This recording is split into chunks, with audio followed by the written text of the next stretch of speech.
last principle in the series of the 12 principles. This is secondary action and really what it means. So let me just play this, the little rascal, and what it is a scene that cuts immediately to him, and then the camera zooms in on him, and he's just coming up with his hands, and as his hands are coming up, his fingers have a secondary action.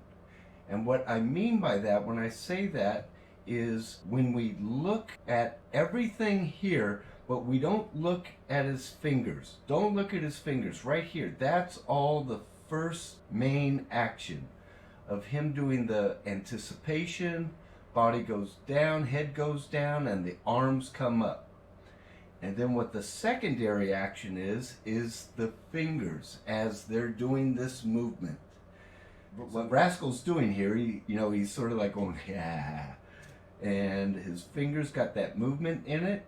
And if you just look at the main action of everything except the fingers, that's just one main action. And then when the fingers are coming up here, they got their own movement within them. And that's what makes it the secondary action. So let's take another look at this. And that's really it. That's what they mean by secondary action. So now, in my opinion, it's if you do your thumbnails and you got it all thought out beforehand, you're going to put it in there anyway. You're going to put it in there, but it isn't part of the main action. So what I had done on this scene, I had animated Rascal, and then what I did was I just created balls for his, let me go over here and make it red.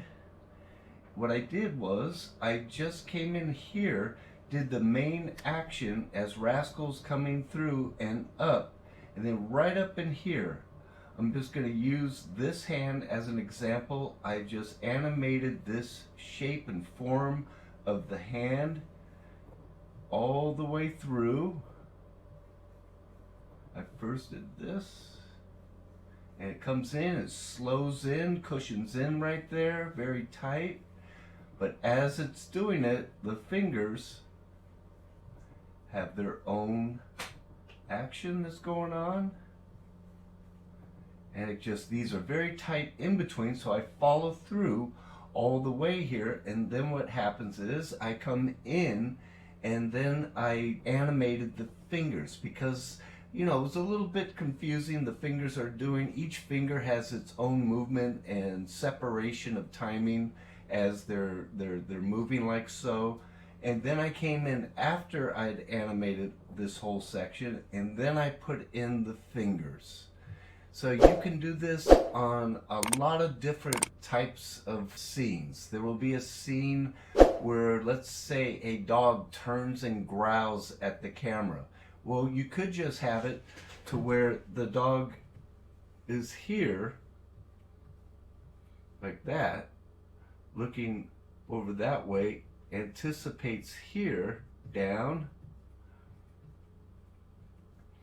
and then gets big right there and is growling like so.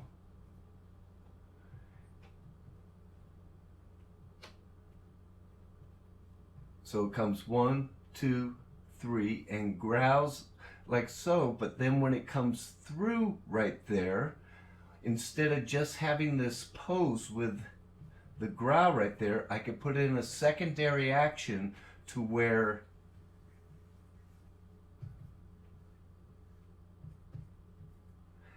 the lips have a little bit of a wave, like swells in the ocean, where these little swells are moving back as the dog goes, "Arr," and that moves back there, this ripple effect, and that would be right there, the secondary action, right there. And the dog is just held there, or you could have a little bit of a moving hold, but the secondary action is the ripple effect on the lip.